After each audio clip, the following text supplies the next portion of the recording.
युद्धपरिश्रान्तं समरे चिन्तया स्थितम्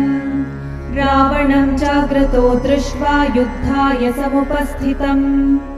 दैवतैश्च समागम्य द्रष्टुमभ्यागतो रणम् उपगम्याब्रवीद्रामम् अगस्त्यो भगवान् ऋषिः राम राम महाबाहो शृणु गुह्यं सनातनम् येन सर्वनरीन् वत्स समरे विजयिष्यसि आदित्यहृदयं पुण्यं सर्वशत्रुविनाशनम् जयावहं जपे नित्यम् अक्षय्यं परमं शिवम् सर्वमङ्गलमाङ्गल्यं सर्वपापप्रणाशनम्